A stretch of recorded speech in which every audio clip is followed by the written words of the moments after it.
Hi കൂട്ടുകാർ, അസ്സലാമു അലൈക്കും വറഹ്മത്തുള്ളാഹി തആല വബറകാതുഹു.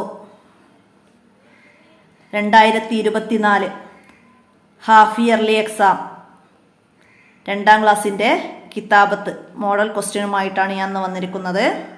ഒരുപാട് ദിവസമായി പലരും പേഴ്സണലായിട്ടും കമൻ്റായിട്ടും ഒക്കെ ഈ 2024 ഹാഫ് ഇയർലിൻ്റെ ചോദ്യപേപ്പർ ചെയ്യാനും അവർക്ക് വീഡിയോ ആയിട്ട് അയച്ചു കൊടുക്കാനും പേഴ്സണൽ ഉത്തരങ്ങൾ അയക്കാനൊക്കെ ഒരുപാട് പേര് വന്ന് പറഞ്ഞു.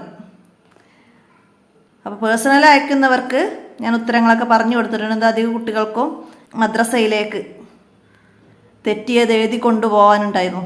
അപ്പോൾ അതുകൊണ്ട് അധിക പേർക്കും വാട്സപ്പിൽ വന്ന് ചോദിച്ചവർക്കൊക്കെ ഞാൻ അയച്ചു കൊടുത്തിട്ടുണ്ട്. അപ്പോൾ വീഡിയോ ആയിട്ട് ചെയ്യാൻ ഇനിയും എക്സാം നടക്കാൻ ഒരുപാട് സ്ഥലങ്ങളുണ്ടായിരുന്നു. അപ്പോൾ അതുകൊണ്ടാണ് വീഡിയോ ആയിട്ട് ചെയ്യാതിരുന്നത്. അപ്പോൾ എക്സാം കഴിഞ്ഞെന്ന് വിചാരിക്കുന്നു. ഇസ്ലാമിക് വിദ്യാഭ്യാസ ബോർഡിൻ്റെ കീഴിൽ നിരവധി സ്ഥലങ്ങളിൽ ഈ ചോദ്യപേപ്പർ തന്നെയാണ് എക്സാം ഇതുവരെ നടന്നത്. ഇനി വിദേശ രാജ്യങ്ങളിലാണ് എക്സാം നടക്കാനുള്ളത്. അവിടെ ചോദ്യപേപ്പർ വ്യത്യാസം ഉണ്ടാവും. അപ്പോൾ അവർക്ക് ഉപകാരപ്പെടാനും ഇനി അടുത്ത വർഷം ഹാഫ് ഇയർലി എക്സാമിന് പഠിക്കുന്ന വിദ്യാർത്ഥികൾക്കും ഉപകാരപ്പെടാൻ വേണ്ടിയിട്ടാണ് ഞാൻ ഈ വീഡിയോ ചെയ്യുന്നത്. നമുക്ക് വീഡിയോയിലേക്ക് കടക്കാം. ബിസ്മില്ലാഹിർ റഹ്മാനിർ റഹീം. കിതാബത്ത് എക്സാം എന്താണെന്നൊക്കെ എല്ലാവർക്കും അറിയാം അല്ലേ? ഞാൻ മുമ്പ് വീഡിയോയിലൊക്കെ പറഞ്ഞിട്ടുണ്ട്. അത് അവരെ ദുറൂസുൽ ഇസ്ലാം പാഠബുക്കിൽ നിന്നുള്ള ഒരു എഴുത്ത് പരീക്ഷയാണ്. അപ്പോൾ അവർക്കത് കിതാബത്ത് എന്ന് പറഞ്ഞിട്ടൊരു ബുക്കില്ല, എന്നാലും ആ ബുക്കിൽ നിന്ന് ആസ്പദമാക്കിയിട്ടുള്ള ഒരു എഴുത്ത് പരീക്ഷയാണ്. അപ്പോൾ ഇവിടെ ആദ്യം വരുന്നത് എന്താണ്? നോക്കി എഴുതാനാണ്. ഇവിടെ തന്നത് പകർത്തി ഇവിടേക്ക് നോക്കി എഴുതണം. അപ്പോൾ അതൊക്കെ ഇതുപോലെ വരൂല, ഇതന്നെ വരണമെന്നില്ല. നമ്മൾ പാഠഭാഗം എടുക്കുമ്പോൾ ഓരോ പാഠത്തുനിന്ന് പറയുന്നുണ്ട് എഴുതി പഠിക്കേണ്ട കാര്യങ്ങളും എങ്ങനെ പഠിക്കണം എന്നൊക്കെ. അപ്പോൾ വീഡിയോസ്, പാഠഭാഗത്തിൻ്റെ വീഡിയോസ് നന്നായിട്ട് കാണാം, എന്നിട്ട് പഠനം എളുപ്പമാക്കാം. ഇപ്പോൾ ഇവിടെ നമ്മുടെ റബ്ബാണ് അല്ലാഹു. അപ്പോൾ ഇവിടെ അതുപോലെ നമ്മെ പടച്ചവൻ അല്ലാഹു എന്ന രീതിയിൽ എഴുതാൻ തരാം നിങ്ങൾക്ക്. അപ്പോൾ അത് ഇവിടേക്ക് ഇതുപോലെ പകർത്തി എഴുതാം. അപ്പോൾ കുട്ടികൾക്ക് എഴുത്ത് രീതിയൊക്കെ മനസ്സിലാക്കി ശരിയായിട്ട് എഴുതുന്നുണ്ടോ എന്നൊക്കെ അറിയാനാണ്. പിന്നെ നമുക്ക് നിസ്കരിക്കാം അതിവിടേക്ക് എഴുതാം. ഞാൻ മുസ്ലിമാണ്. പിന്നെ വഅലൈക്കും അസ്സലാം. അപ്പോൾ ഇവിടെ അസ്സലാമു അലൈക്കും എന്നൊക്കെ വരാം.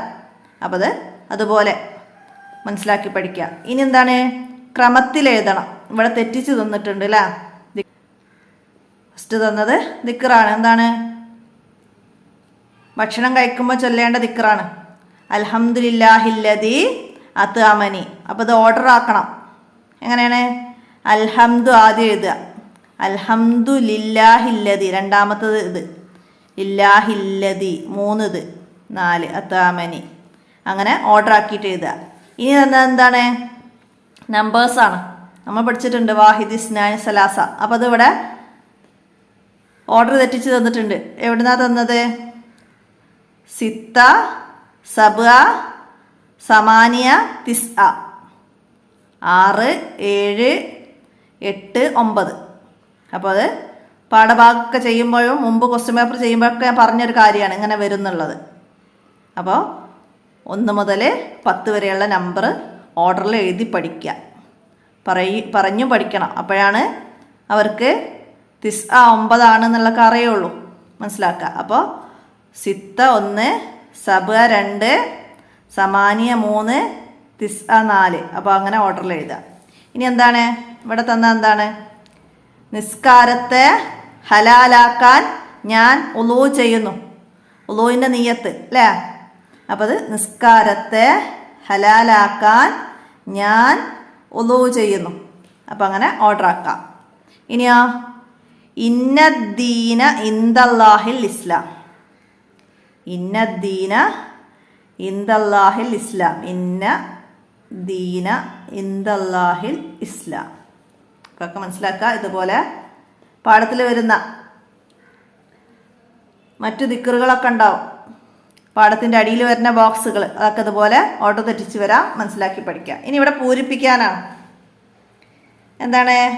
മുഹമ്മദ് നബി സല്ലല്ലാഹു അലൈഹി വസല്ലമ അല്ലാഹു തആലയുടെ റസൂലാണെന്ന് ഞാൻ വിശ്വസിക്കുന്നു. റസൂൽ. അപ്പം അത് എഴുതാം. റസൂലാണെന്ന് ഞാൻ വിശ്വസിക്കുന്നു. അടുത്തതാ ബിസ്മില്ലാഹി തവക്കൽത്തു അലല്ലാഹി ലാ ഹൗല വലാ ഖുവത ഇല്ലാ ബില്ലാഹി. വീട്ടിൽ നിന്ന് പുറത്തേക്ക് ഇറങ്ങുമ്പോൾ ചൊല്ലേണ്ട ദിക്ർ. അപ്പം ലാ ഹൗല വലാ ഖുവത ഇല്ലാ ബില്ലാഹി. ഇനിയാ വൃത്തിയും ശുദ്ധിയും പാലിക്കുന്നവരെ ഡാഷ് ഇഷ്ടപ്പെടുന്നു. ആരാണ് ഇഷ്ടപ്പെടുക? അള്ളാഹു. അള്ളാഹു ഇഷ്ടപ്പെടുന്നു. അള്ളാഹു തആല ഇഷ്ടപ്പെടുന്നു. അടുത്തതാ ഭക്ഷണം കഴിക്കുന്നതിന് മുമ്പ് ഡാഷ് വായും കഴുകണം. എന്താണ് ഭക്ഷണം കഴിക്കുന്നതിന് മുമ്പ്? എന്താണ് നമ്മൾ പഠിച്ചത്? ഭക്ഷണം കഴിക്കുന്നതിന് മുമ്പ് കയ്യും വായും കഴുകണം. കയ്യും വായും കഴുകണം. ഭക്ഷണം കഴിക്കുന്നതിൻ്റെ അദബുകൾ നമ്മൾ പഠിച്ചിരുന്നു. അപ്പോൾ അതിൽ നിന്നാണ് വന്നത്. നമ്മൾ പാഠഭാഗം മുഴുവനായിട്ട് റിവിഷൻ പറയുന്നില്ല, മറ്റു ചോദ്യപേപ്പറിൻ്റെ കൂടെ ഒക്കെ പറഞ്ഞിട്ടുണ്ട്. അപ്പോൾ മറ്റു കിതാബത്ത് ചോദ്യപേപ്പറൊക്കെ നന്നായി മനസ്സിലാക്കുക. ഇനി ഭൂമിയിലുള്ളവരോട് നിങ്ങൾ ഡാഷ് കാണിക്കുക. എന്താണ്? കരുണ കാണിക്കുക. ഭൂമിയിലുള്ളവരോട് നിങ്ങൾ കരുണ കാണിക്കുക. അപ്പം അത് വിട്ട ഭാഗം പൂരിപ്പിക്കാനുള്ള അത്രയാണ്. ഇനി പദങ്ങൾ നിർമ്മിക്കാനാണ്. ഇവിടെ താഴെ കുറച്ച് അക്ഷരങ്ങൾ തന്നിട്ടുണ്ട്, അത് വെച്ചിട്ട് പദങ്ങൾ നിർമ്മിക്കണം. ഇവിടെ എന്താണ്? ഓ. നമുക്ക് എന്ത് എഴുതാം? ഓല, ഓട, അങ്ങനെയൊക്കെ നമുക്ക് എഴുതാം. ഓർമ്മ, ഓമന, അങ്ങനെയൊക്കെ ഓ വരുന്ന പദം നിർമ്മിക്കാം. അടുത്തതോ ഞാ വേണം. എന്താണ്? ഞങ്ങൾ, ഞങ്ങൾ എന്ന് നമുക്ക് എഴുതാം. മഞ്ഞൾ, ഞായിലുണ്ടായാൽ മതി. അപ്പം മനസ്സിലാക്കട്ടാ. മഞ്ഞൾ, അതോ ഒക്കെ എഴുതാം. ഇനിയാ ഡ. ദാലിന് അടി പുള്ളി വന്ന ഡ. അറബി മലയാള അക്ഷരങ്ങളാണ് കേട്ടോ. ഇനി എന്താ എഴുതാം? ഡ വെച്ചിട്ട് അട, കുട, വട എന്നൊക്കെ എഴുതാം. ഇനിയാ ള വെച്ചിട്ടോ വള, തള, അളവ്, അങ്ങനൊക്കെ പദങ്ങൾ നിർമ്മിക്കാം. ഇനിയാ പ വെച്ചിട്ടോ പഴം, പന, പച്ച, വരുന്ന പദങ്ങൾ എഴുതി കൊടുക്കാം. ഇനിയാ ഹർക്കത്തിടാനാണ്. ഇവിടെ താഴെ പാഠത്തിൻ്റെ അടിയത്തെ ബോക്സുകളും പാഠഭാഗത്തു നിന്ന് വന്നതാണ്. എന്താണ്? ഇർഹമു മൻഫിൽ അർള്. അപ്പോൾ ഇർഹമു മൻഫിൽ അർള്. അപ്പോൾ ഇർഹമു എന്നതിന് ഇർ ഹ മു, മൻ ഫിൽ അർള് മൻ. അപ്പം അങ്ങനെ ഓരോന്ന് പറഞ്ഞ് നമുക്ക് ഇട്ട് കൊടുക്കാൻ കഴിയണം.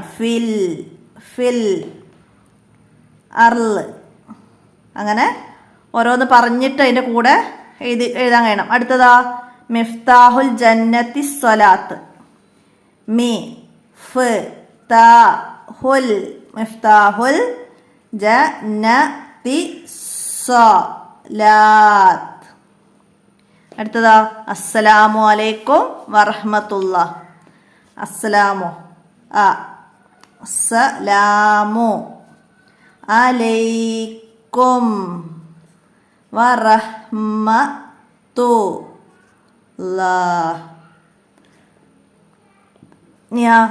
വല്ലാഹു യുഹിബ്ബുൽ മുത്തഹിരീൻ. വല്ലാഹു യുഹിബ്ബുൽ മുത്തഹിരീൻ.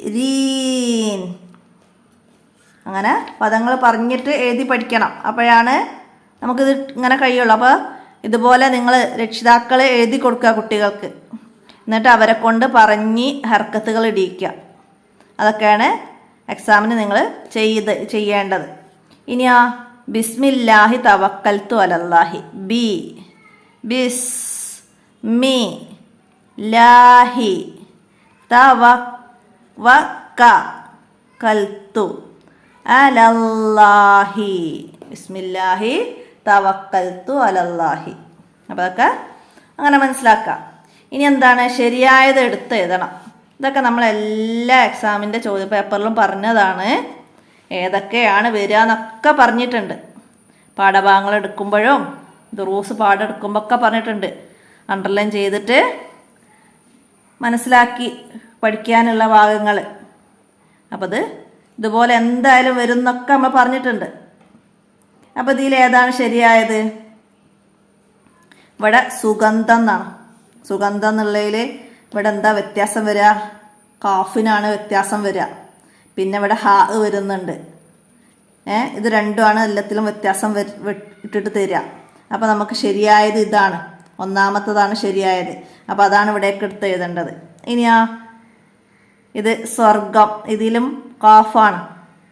പിന്നെ വാവ് വരും, സ്വ എന്ന് പറയുമ്പോൾ മനസ്സിലാക്കുക. അപ്പോൾ ഇവിടെ വാവ് ഇല്ല, ഇവിടെ കാഫ് വന്നിട്ടുണ്ട്, വാവ് ഇല്ല. പിന്നെ ഇവിടെ എന്താണ്? ഹാ വന്നിട്ടുണ്ട് കാഫിൻ്റെ കൂടെ, പക്ഷെ ഇവിടെ കാഫ് തെറ്റാണ്. അപ്പോൾ നമുക്ക് ശരിക്കും സ്വർഗം എന്നുള്ളത് ഇതാണ്, സ്വർഗം, ഗം. അപ്പോൾ അത് മനസ്സിലാക്കുക. ഇതാണ് ഇവിടേക്ക് എടുത്ത് എഴുതേണ്ടത്. ഇനി ഭക്ഷണം. ഭക്ഷണത്തിൽ ഷാ ആണ് വ്യത്യാസം വരിക. പിന്നെ ഫസ്റ്റ് വരുന്ന ഭക്ഷണത്തിൻ്റെ ബായും ഷായും ആണ് വ്യത്യസ്തപ്പെടുത്തിയിട്ട് തരിക. അപ്പോൾ ഇതിൽ ഷാ പുള്ളി താഴെ പുള്ളിയുള്ള ഷാ ആണ്, ഹാവും കൂടി വരുന്നതാണ്. അപ്പോൾ ഇവിടെ ഹാ വന്നിട്ടുണ്ട്, പക്ഷേ ഷാക്ക് അടിയിൽ പുള്ളില്ല. അപ്പോൾ ഇതിൽ ശരിയായത് ഇതാണ്. അപ്പോൾ ഇങ്ങനെയുള്ള പദങ്ങളൊക്കെ നമ്മൾ പാഠഭാഗം എടുക്കുമ്പോൾ തന്നെ ഓരോ പാഠത്തു നിന്നും അണ്ടർലൈൻ ചെയ്ത് മനസ്സിലാക്കി കൊടുക്കുന്നുണ്ട്. അപ്പോൾ ഇനിയൊക്കെ റിവിഷനായിട്ട് പഠിക്കുന്നവർ അതൊക്കെ മനസ്സിലാക്കി പഠിക്കുക. ഇനി സെക്കൻഡ് പാർട്ട് എക്സാം പാഠഭാഗത്തു നിന്ന് വരുമ്പോഴും ഇതുപോലെ വരാം. അപ്പോൾ അതൊക്കെ മനസ്സിലാക്കി പഠിക്കുക. ഇനി വാചകം നിർമ്മിക്കണം. പോയി എന്നുള്ളത് വരുന്ന ഒരു വാചകം വാക്യത്തിൽ പ്രയോഗിക്കുക എന്ന് പറയില്ലേ നമ്മൾ. അപ്പം എന്താണ്? ഞാൻ വീട്ടിലേക്ക് പോയി എന്നെഴുതാം. ഞാൻ വീട്ടിലേക്ക് പോയി, ഞാൻ ഉമ്മയുടെ കൂടെ പോയി, ഞാൻ കടയിലേക്ക് പോയി, ഞാൻ മദ്രസയിലേക്ക് പോയി. എങ്ങനെ വേണമെങ്കിലും എഴുതാം. അതിൽ ഈ പോയി എന്നുള്ള പദം ഉണ്ടായാൽ മതി. മനസ്സിലാക്കുക. ഇനി എന്താ? കൊടുത്തു. കൂട്ടുകാരന് ബുക്ക് കൊടുത്തു.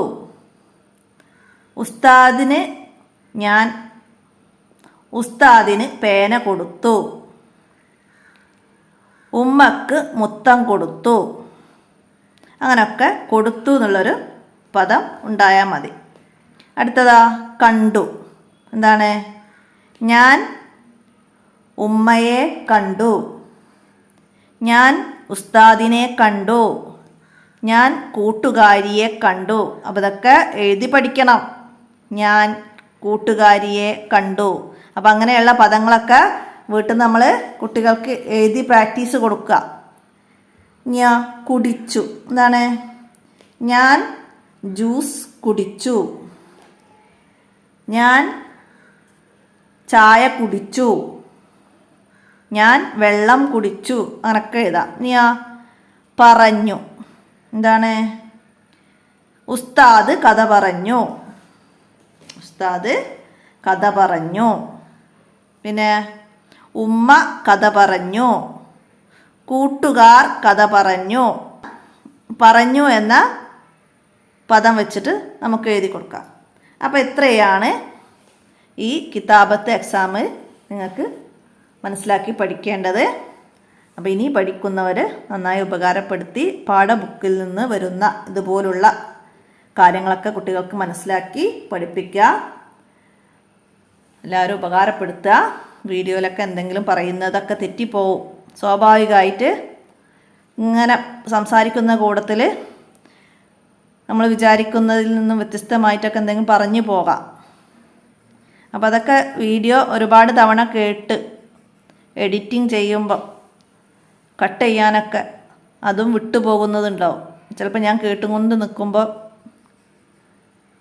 എന്തെങ്കിലും ആവശ്യത്തിന് അങ്ങോട്ടോ അങ്ങോട്ടോ തിരിഞ്ഞാൽ അവിടെ ചിലപ്പം തെറ്റി പറഞ്ഞത് എന്തെങ്കിലും പ്ലേ ആയി പോവും.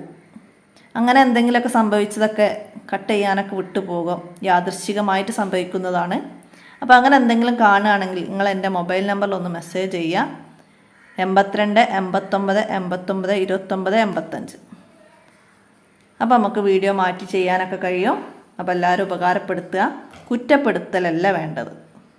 എന്താ വെച്ചാൽ ഞാൻ തെറ്റ് പറഞ്ഞ് നിങ്ങൾക്ക് പഠിപ്പിക്കാൻ ഒരിക്കലും ഉദ്ദേശിക്കുന്നില്ല. യാദൃശ്ചികമായിട്ട് സംഭവിക്കുന്ന കാര്യങ്ങളാണ്. അപ്പോൾ അതെല്ലാവരും മനസ്സിലാക്കി അറിയിക്കുക. ഇനി 2ാം ക്ലാസ്സാണ്. എക്സാം കഴിഞ്ഞ് പേപ്പറൊക്കെ എല്ലാവർക്കും കിട്ടിയിട്ടുണ്ടാവും. അപ്പോൾ ഒരുപാട് മാർക്ക് കുറവുള്ള മക്കളുണ്ടാവും, നല്ല മാർക്ക് കിട്ടിയവരുണ്ടാവും. അപ്പോൾ മാർക്ക് ലഭിക്കാത്ത മക്കൾക്ക് നമുക്ക് ഒരു 2 മാസത്തെ ട്യൂഷനൊക്കെ കൊടുത്തിട്ട് അവരെ മുഴുവൻ മാർക്ക് വാങ്ങിയിട്ടില്ലെങ്കിലും അവർക്ക് സ്വന്തമായിട്ട് എഴുതാനും വായിക്കാനും ഉള്ള കഴിവിലേക്ക് അവരെ എത്തിച്ചാൽ അവർ ഇനിയുള്ള ക്ലാസ്സുകളിലൊക്കെ അവർ സ്വന്തമായിട്ട് എഴുതാനും വായിക്കാനൊക്കെ ശീലിച്ച് നല്ല മാർക്ക് വാങ്ങാൻ അവർ സ്വന്തം തന്നെ പഠിക്കും. അപ്പോൾ അതിനൊക്കെ നിങ്ങൾ രക്ഷിതാക്കൾ മുൻകൈ എടുത്ത് അവർക്കൊരു ട്യൂഷനൊക്കെ ഏർപ്പാടാക്കി കൊടുക്കുക. ആവശ്യമുള്ളവർ എൻ്റെ മൊബൈൽ നമ്പറിലൊന്ന് മെസ്സേജ് ചെയ്താൽ മതി, ഉപകാരപ്പെടുത്തുക. ഈ വീഡിയോ ഇവിടെ അവസാനിപ്പിക്കുകയാണ്. അസ്സലാമു അലൈക്കും വറഹ്മത്തുള്ളാഹി വബറകാതുഹു.